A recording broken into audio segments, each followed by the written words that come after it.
Hello and welcome to Russ Plays Games. My name is Russ, and as you can see, this is my pile of shame. I say that in a joking way, of course. So I just I've been wanting to do this kind of a thing for a little while now. Kind of showing kind of how I paint miniatures. I know for some people I've said for a long time that, I've painted miniatures and I've been painting miniatures for a long time. So I was actually going to kind of do a little bit of a paint tutorial to kind of show some differences in the various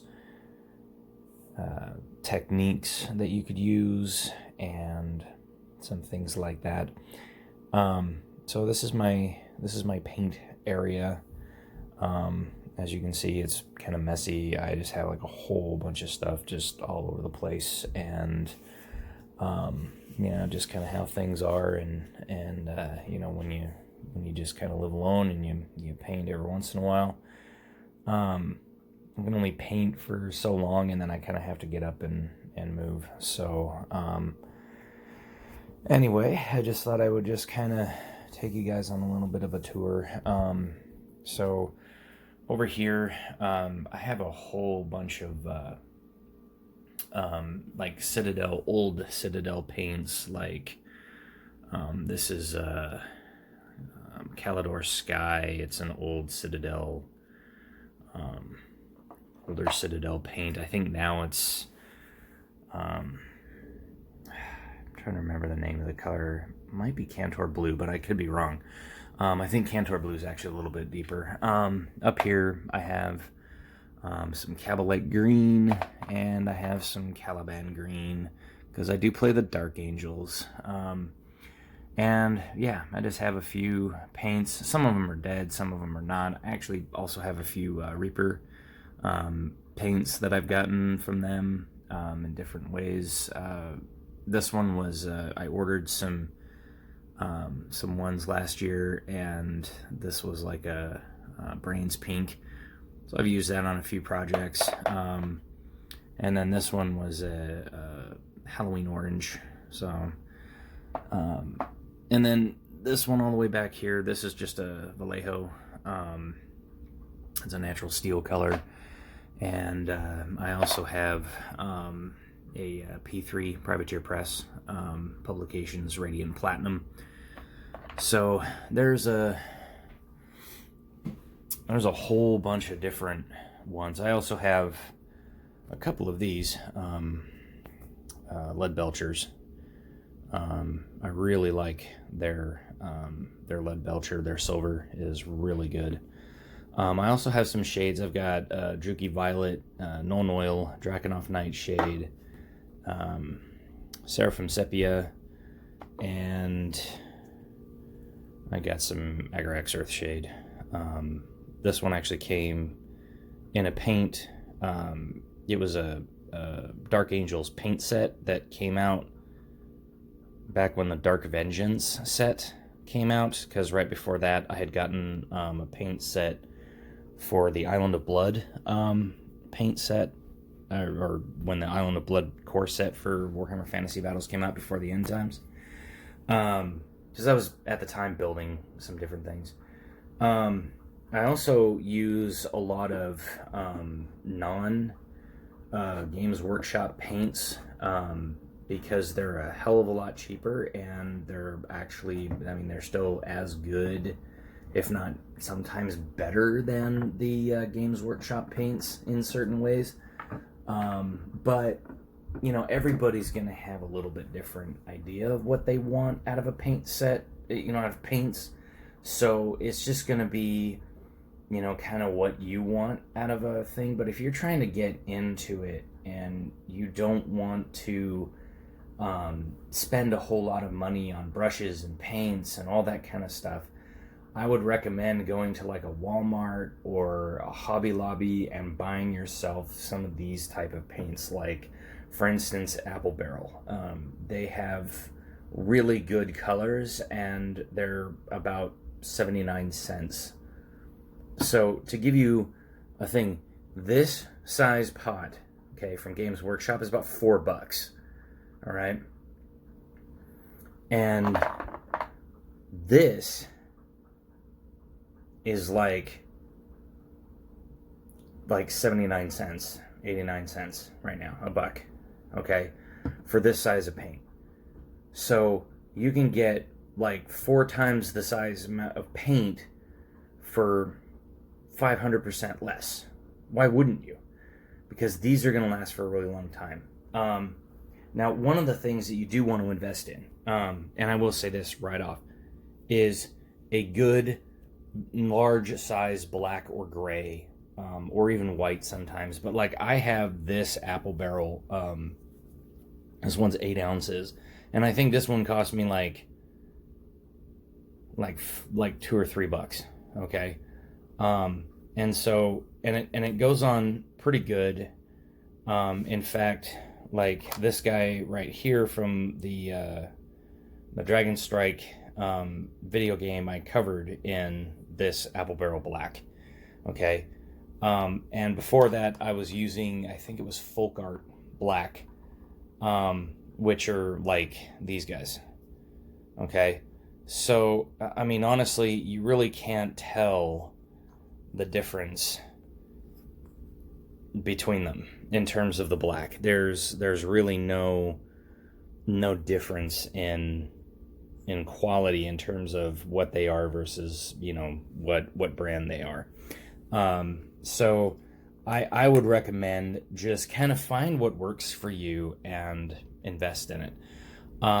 So I also recommend that if you're gonna do any flocking, like if you're gonna use any type of flocking for basing materials or anything like that, you're gonna want to get this Mod Podge mat. You've probably seen a lot of people on crafting videos use this stuff, and it is probably some of the best stuff on the market. It's a good adhesive. It's also a really good for like painting a base and doing flocking and different things like that. I probably won't do any flocking with the ones that I have. I might show off some flocking because I have some characters. Like I painted this this character up a little bit. Not sure exactly what I'm gonna do with her, but I can base her now, so I'm figuring I'll probably do that just to kind of show you how to do some flocking. I'm also kind of painting this guy up. He's, excuse me, oh, sorry about that. He's from Weapons and Warriors, and I just decided to paint him up. I've got a couple of other ones that I've painted up in the past. So, you know, I mean, there's different things that you can do. And like this guy I just finished painting. This is a Griffhound from Age of Sigmar. This was actually from the Storm Strike set. So for a while, Games Workshop was releasing base sets that were like a little bit smaller than their normal set. So the normal set was like $150, and they'd sell a set that had similar figures for like, you know, $70. And I bought one of those. Actually, I bought a couple of those where I got this guy too. He's the Lord Relictor from the original Age of Sigmar box set, and I bought the Thunder and Blood set. So I have, as you can see, I also have back here, this is a Khorne, this is one of the Khorne, Knights of Khorne from that storm, or from that Thunder and Blood set, and then this is the Bloodstoker miniature from that set. I haven't painted them up. I've been meaning to, but I've just been kind of, I can only paint for a certain amount of time. I also recently, well, actually, about 2 or 3 years ago, I bought an old set of West End Games miniatures off the internet that were from like A New Hope. And so there's like a Luke, there was a Vader, there was a Stormtrooper, there was Leia. There was R2-D2, C-3PO, So I just decided, I painted up Darth Vader a while back, and then I just decided to paint this guy up. So I need to finish his base. But yeah, there's that guy. And then this was part of the Reaper Bones set. It was a bookcase, because I was thinking that it might be kind of fun to throw this in like in a dungeon or in like one of my dungeon crawlers. And so I've been kind of slowly painting this up. There's a few books on there that I haven't finished yet. For the most part, it's it's finished. And so I just kind of wanted to show that off and just kind of say, and then this was a Jeep that came in one of those plastic army men set. So there was a game that I bought from Ambush Alley Games called Tomorrow's War, and so I was thinking that this might be a good like troop carrier style for that. And then I had a couple of tanks that I was painting up for it, and some other things that I was painting up for it. And at the moment, I really haven't done much with it. So it's kind of however people decide that they want to look at different things. So back to the paints, I just kind of wanted to show.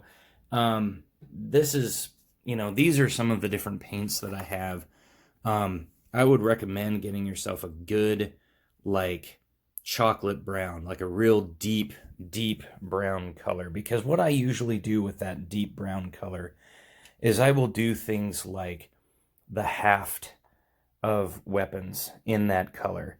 I will do the backsides of shields in that color, because it's a real deep kind of a wooden brown color that I like to use. In fact, this melted chocolate I used on this wizard from Dragon Strike. Actually, no, this is from the first quest, AD&D, but it's the same miniature. I mean, honestly, it literally is the purple one is from Dragon Strike. The blue one that I have here is from the AD&D first quest. They basically just like recycled a lot of the miniatures towards the end of their time. Wizards of the Coast did. So like I bought the AD&D first quest set. It was kind of like an introductory box set game. It wasn't complete.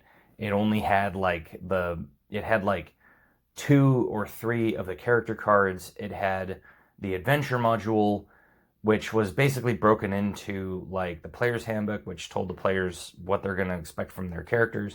It had the DMG, which had some basic rules and the adventure, and then it had the monster manual, which had all of the monsters that you were going to put, and then it had the dungeon map. And it was set in Forgotten Realms. I believe it was Forgotten Realms at the time, just because they wanted to do something a little different. And so what they were doing was to kind of demonstrate some different things, is that they just kind of put, the two together. So I'm in the process of painting this guy. As you can see, I painted up his little staff, and I've painted up his face, but that's about it. I really haven't done much. This guy I actually just recently finished, and I need to blend his cloak a little bit better. But yeah, it's these guys are pretty fun. They're not as detailed, and I'll show you compared to like say metal miniatures and that kind of stuff. They're not as detailed as one would expect. So for instance, the two miniatures that I'm going to be painting up for you guys.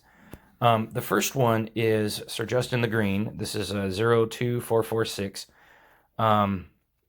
from the Dark Heaven Legends Reaper game. And it's the miniature itself was only $5, and it was premium metal. And so basically it's they have, this is him, okay? And you can see the amount of detail on this figure. Like, let me see if I can. There we go. You can kind of see that he has like his chainmail and his helmet, and some of that kind of stuff, he's really detailed, like extremely detailed.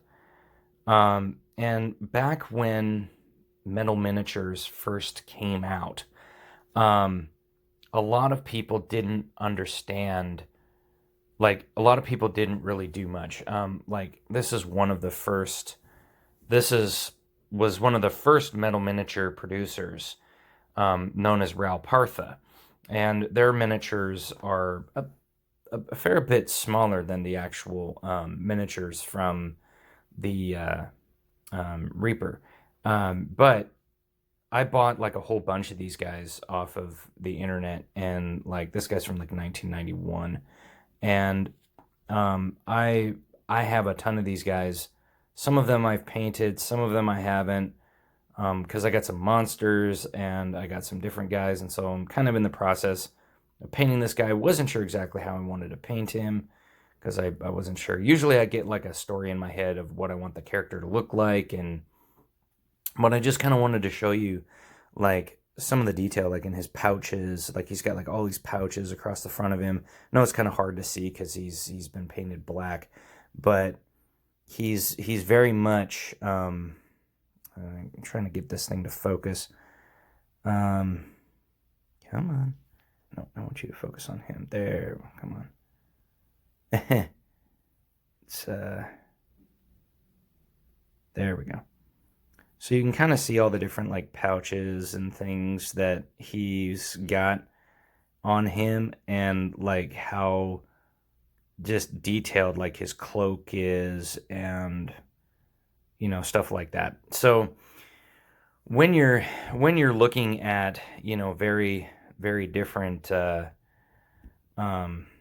things, it's so like even now, like this is the second one that I'm going to use, who is Judas Bloodspire Vampire 77160 from the Bones set.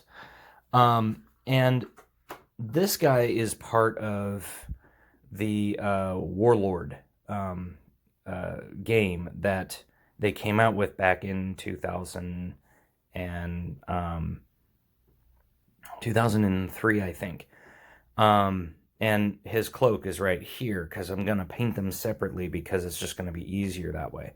I've attached his arm. You can kind of see that there's a tiny bit of a gap in there. That'll actually disappear once we get the black on him, and then once his cloak goes on, you won't see a lot of that because it's like a lot of that's going to be hidden. But you can see just between these two separate miniatures, you can actually see the level of detail between Judas here and between the wizard here. They are, like, this guy is extremely detailed, whereas this guy has just kind of general shapes. Okay, and it's something that a lot of people back in the day, it's like when they first started painting these type of miniatures, and this is something that if you've seen my where I compare the OG Hero Quest miniatures with the brand new Hero Quest miniatures that have come out. Not only are the brand new Hero Quest miniatures a lot bigger, but they also have a lot more detail on them. And so so people, when you see things like this, and the crazy thing is that this miniature, okay, is only $3. So, I mean, it's, for $3, you are getting one hell of a detailed miniature. And so you can kind of see the difference between, like, if I set these guys down, here's the old school miniatures, and here's the new school miniatures. And you can kind of see, like, the differences in the level of detail. Okay, like, this guy still has a lot of detail. Okay, but, like, this guy who's plastic, not very detailed. But then Judas over here, I mean, like, look at his sword. I mean, his sword has an amazing level of detail to it, and the skulls on his base. And then, of course, the metal miniature of Sir Justin the Green. He's very, very, very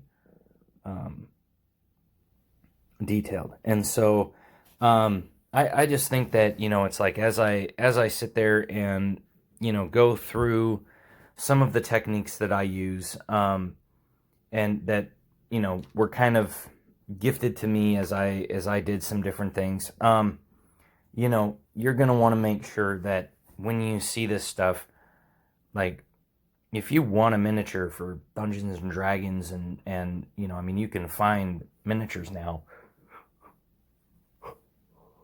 that are not that expensive. So, and like the Dark Heaven Legends line has around 2,000 miniatures on it, and the Bones line is starting to rival that, because they're not only doing like Judas here, but they have all of the Dark Heaven Legends, and they have a lot of different things, and they're doing a lot of like Kickstarters and various things like that to kind of showcase some of the way that the miniatures are being looked at nowadays. So because they want to provide very good miniatures for a decent price, let's put it that way. And then back up to the top, I have a couple of different whites here. You can pick whichever white you like. I only picked up this one because this one was starting to get a little thick and gloppy. This is folk art, and this is apple barrel. They're pretty much the same. I have this bright blue because I had this Calidor Sky miniature or paint. I mean, I was kind of like looking at, can I get a brighter blue like that? And I kind of found it in apple barrel. As you can see, it's called bright blue. And then I have a gray. I have a linen, which is more like what I used on, say, this guy's parchment here on his back. I just used linen, and then I covered it in Agrax Earthshade, and then I just went back over with the linen to kind of brighten it up a little bit. And that's it. That's all I did with it. On the gold, I just used I put down just a basic gold color. I think it was actually the Emperor's gold color over on the other side there from Dazzling Metallics. Deco Art. And then I came back over with the Seraphim Sepia Wash, and then I just kind of edge highlighted with a little bit of pure gold from Folk Art, and and I did that over all the gold, and then I kind of did the same thing with the blue. I kind of just colored with the bright blue, and then I put the Drakenhof Nightshade, and then I put the bright blue back on just to kind of brighten it back up, and I think he kind of turned out a little good. And yeah, some of his paint, now that I kind of look at it through here, it's a little sloppy, but I mean, honestly, I don't care, because I mean, I'm not going to be playing in any local Age of Sigmar tournaments or anything like that. But yeah, one thing I am proud of is his relic here with the bones and the candles and all that kind of stuff. I kind of wanted the candles to have sort of like they'd just been blown out. And so I colored them. I colored the wax gray, put on a little bit of shade, let that dry. I colored the wicks black, and then I went in and just kind of touched the tips with some orange paint. And all I used for that was this Americana Canyon orange paint. And I just kind of threw it on there, and I've used that. And I even used that on the Stormtroopers' little pauldron there. So it just goes to show that you can use just about anything you want to kind of make, whatever you see fit. So These two are two different types of gold.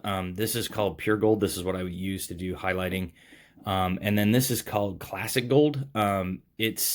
You can kind of tell even just from the different colors inside the bottle that this one has more of a like a different texture color to it than this. Like this one is a much different gold than this one. I would recommend that if you're gonna paint in metallics that you have some different colors, because like you're gonna find that certain types of metallics aren't the same. Over here I have some more colors. I've got a second gray over here from Apple Barrel. Whatever you do, don't ever get these type of paints. So when I was painting originally, I was looking for some different like things, and I just happened to buy this, and I probably should end up just throwing it out because it's basically just like a medium with like a little bit of silver glitter in it. That's it. It's literally just liquid with a little bit of silver in it. I thought it was going to be like a silver metallic paint with some glitter in it to kind of make it shimmer a little bit, but I was completely wrong. Don't buy glitter paints unless you're going to be painting something that's going to have a translucent quality, which is probably all you would ever use it for. And I have some other colors kind of stuck back under there. I have some different reds, and I have some different greens, and I've got a couple of different metallic greens. Like this one is one I haven't opened up yet. It's called Christmas Green. But this one is the one that I use the most. It's emerald green. It is really, really rich. It's actually what I used on this miniature right here. I'll focus in on her just a tiny bit here, but yeah, her armor, most of her armor is painted in this emerald green color, and I really love it. And I even painted the little jewel on her hilt there. And I really, really, really loved. This is another Bones miniature. And as you can see, like the detail, even on the face, is really well done. She has a real different look. But as you can see, I kind of like, I colored, I'll get to the blue on her shield here in a second, but, cause that's a completely different thing.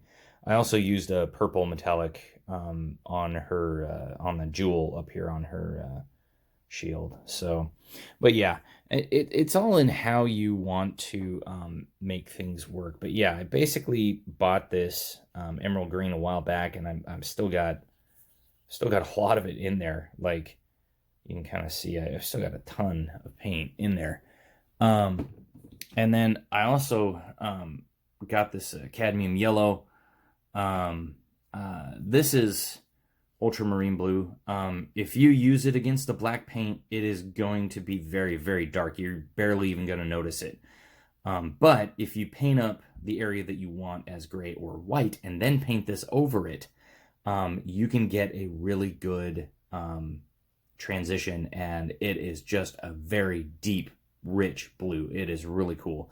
That's what the shield on that miniature that I showed you with the green armor. That's basically what this is. That's ultramarine blue. It's really nice.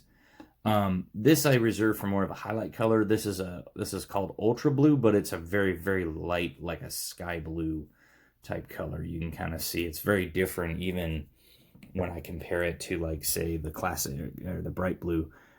This one has a much different tone to it. So I use this one a lot for like highlights. Like, for instance, this guy's cloak has has that bright blue, and then I put a little bit of that ultra blue just on the very, very ridges, just to kind of brighten it up a little bit.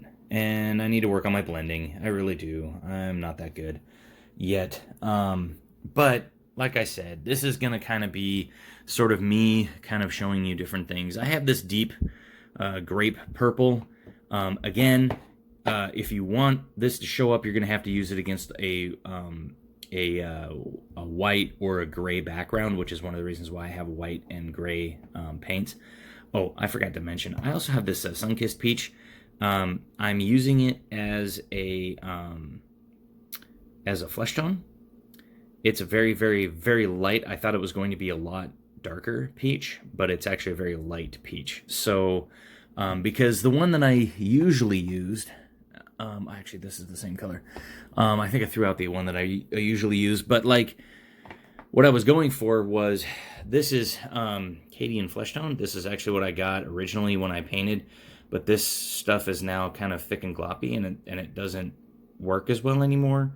So I don't have a use. I can't really use it much anymore. And so I'm gonna have to kind of, and I don't want to shell out the $4 for it. So that's why I bought this, the Sun-Kissed Peach, is I use it as a flesh tone. So kind of find whatever works for you, you know, and kind of look around and see what you got. I have this red, this burgundy from Anita's Acrylic. These, I would say with Anita's Acrylic, if you're going to use Anita's Acrylic, be very, very cautious with it. It is a very water-heavy paint, and it takes like 3 or 4 coats to get a real strong finish. And same thing with this foliage color from Anita's Acrylic. It's kind of a deeper green, and actually it's kind of a medium green, but it's not the best. This Petunia Purple, I bought it. It's real light, but it sticks out more against like the blue backgrounds and stuff. I actually used this to paint up a little Thanos miniature that I had. I bought a tub of just like different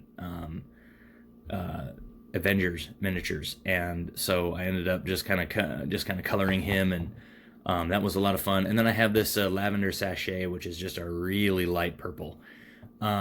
So, and then I have, you know, some metallics. This one's a blue sapphire metallic, and then this one's kind of a gunmetal gray metallic, and then this is just a PVA glue that I bought. It's very similar to Mod Podge. I don't use it that much, but you know, you can buy those type of things when you see them. But make sure that if you're gonna buy some of these paints, make sure that you get something really, really that fits your color palette. Okay. Last thing I kind of want to talk about is brushes. So this is kind of the array of brushes that I have near my station. I have an entire box of paintbrushes down there that I rarely, if ever, use. You can also see that there's another tray of paints over there. Those are unused paints that I don't really, you know, have much for.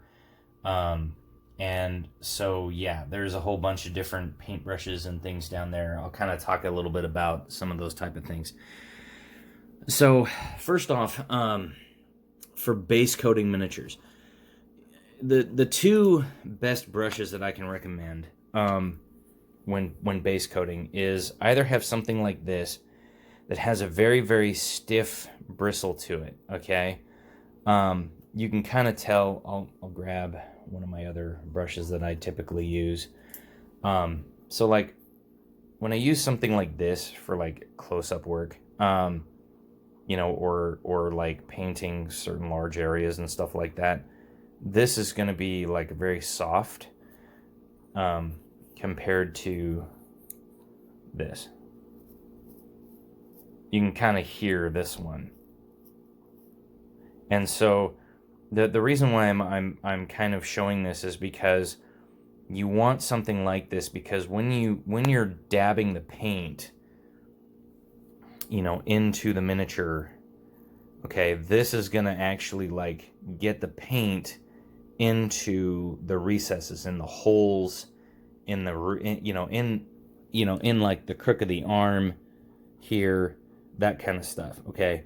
And so you want something that's very stiff, because if you have something that's soft like this, okay, when you go in to actually hit, and I'm doing this left-handed, but if you go in to actually hit in there, you see how it kind of melds against the skin, so it's gonna go over the holes.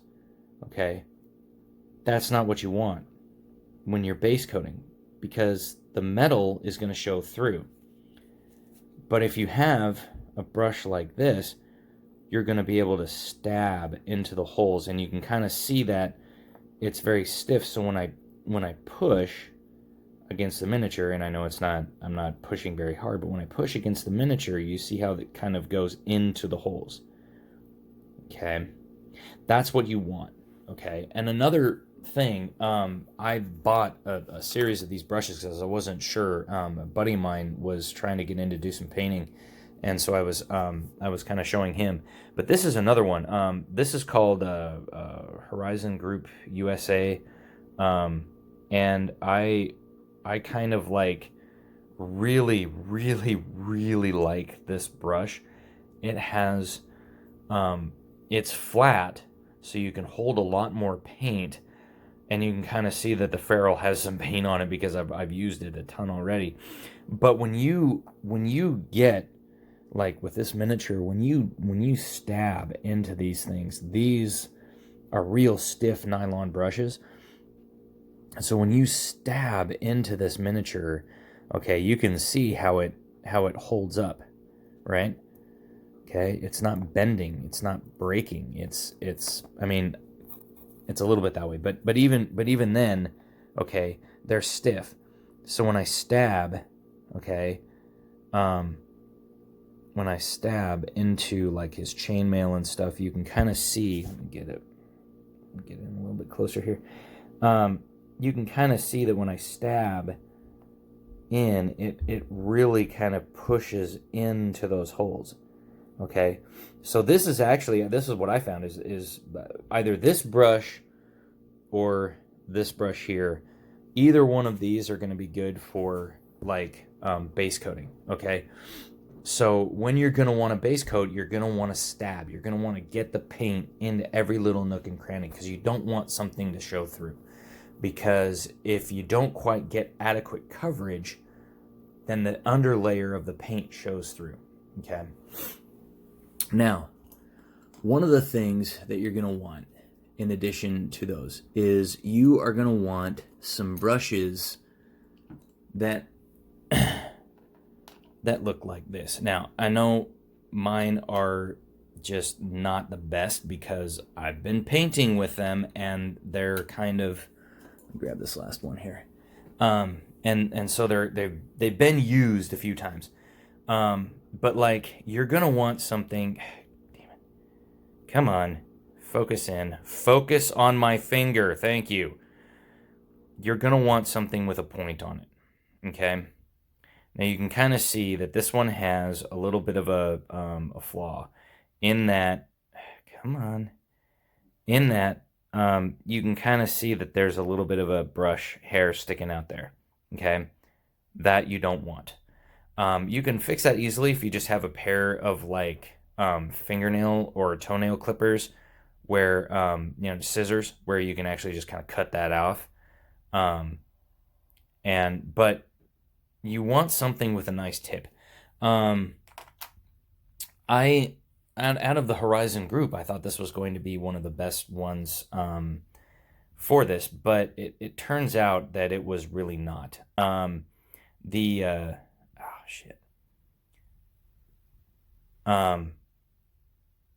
me just finish up something here real quick. Finish up this thought, and then I have to stop and start a new video. But basically, this is too loose. And it's only good for like really delicate work. And I know that the tip on it's not wet, but I know the tip on it doesn't look very good. But basically, like when I have it on a tip, it's very nice, but it's too loose. Okay, you can kind of see that it's real. It's got a lot of play to it. So let me come back in the next part of this video. Smash that like button, hit subscribe. And stay tuned for more painting tutorials from me, Russ Plays Games. See you in a little bit.